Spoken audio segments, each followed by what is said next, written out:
What's going on with the meeting? I don't know. It's I thought we were supposed to supposed to start Tuesday. on Where You know, was Tuesday? agenda.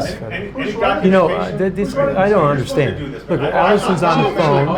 These guys are in a separate meeting over here. It's her. Let her. Whoa. I'm not No, in charge. Our so-called meeting is like out of control. I mean, Judd, have you seen a meeting like this before? This is the most frustrated I've been in so long. I mean, really. I mean, our meeting is a half an hour over, and these guys are on some rabbit trail. Allison's on the phone. I mean, really. And look, Harvester Chris over here. I don't know what he's doing. I think he's ordering supplies. He's making reservations for our dinner for tonight. That's okay. You can keep doing that, Harvester Chris. I tell you what.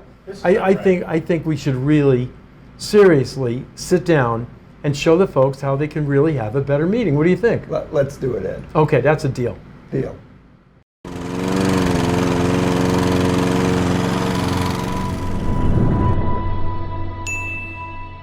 Hi, this is Head Harvester Ed LaFlamme from the East Coast with... This is Judd Griggs, head harvester from the great state of Atlanta.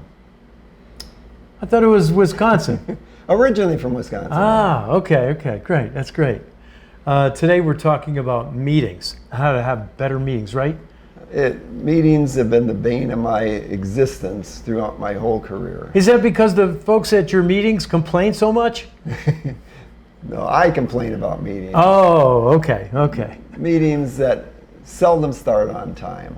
How many times do you sit waiting for the key people to come into a meeting? How frustrating is that? Constantly. Good, because the clients I talk to, not the owners, but the managers, they complain so much about the owners, the way the meetings go. They just dread going to meetings. Oh, they do. And the meetings seem to go on and on and on.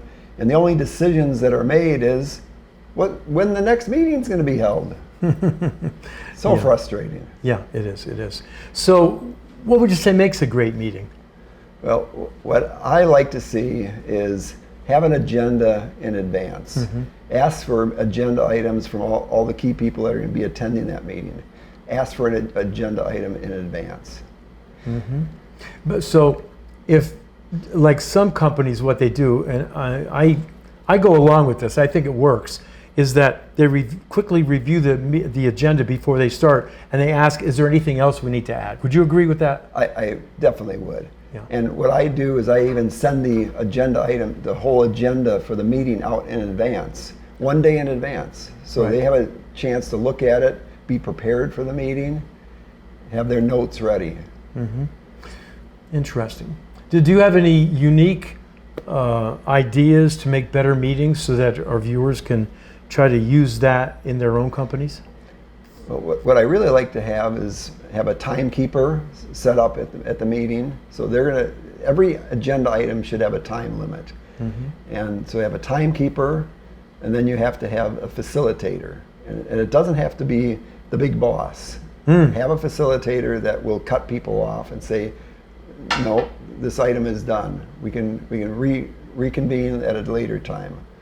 I know when we're together, when we have our planning sessions and meetings, Harvester Bill always says, wait a minute, let's park that one, because that requires a separate meeting just for that. That's a good idea, It's a great right? way to do it. Yeah. Then you don't take everybody else's time for maybe something that they're not involved in. Exactly. Any further tips? The other one is no cell phones allowed at the meeting. Really? Because how many times have you seen at a meeting and people are looking at their phone, answering emails, totally oblivious to what's happening at the meeting? Ah, yeah. I tell you, that's going to be hard. That's going to be hard. But you know what I advocate is shut off the phones, or at least put them on vibrate. Right. Okay. And then tell the receptionist, if there's really an emergency, to come and interrupt a meeting. If it's really that bad, they can't wait an hour. Exactly. Is that what you aspire to, about an hour? An hour max. People's mind and backside have a hard time lasting more than one meeting, 1 hour meetings. Well, that's some good tips, I think, on having a better meeting. It is. Have you ever gone to a meeting where they don't allow you to sit down? Yes. Yes, I haven't been. I've heard of them though. I know that the Ritz-Carlton Hotel, Yes. every single morning has a meeting, right? Stand-up meeting. Stand-up meeting. What, 10 minutes? That's it. That's it. Yep. Get to the point, right? That's the key. And if it's really that big an item that they can't cover together, then they should just park it and do it later, right? Yeah, you got it. And you know what I found out too? Now that we're talking about this, a lot of times too many people are at the meeting. There's people there that don't belong. Exactly. Yep. If you're not involved in the agenda items that were sent out in advance, there's no reason for you to attend the meeting. Exactly. You found that too. Definitely. Yeah, yeah. So these are good points to think about.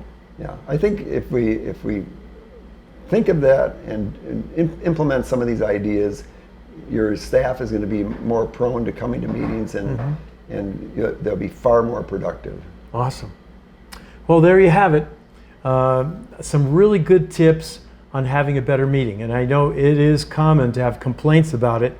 I don't hear too many companies that say their meetings run really smoothly and they're doing all the things we just talked about. I think Judd has some really great ideas there. So you may think that this video is just, another one on meetings. Well, yeah, but how's your meetings really going? Are they really going according to what we just talked about? That's the question to bring out to your people. All right, this is Head Harvester Ed LaFlamme from the East Coast. And Judd Griggs from Atlanta. And hopefully these items that we talked about in these meetings will help you harvest your potential.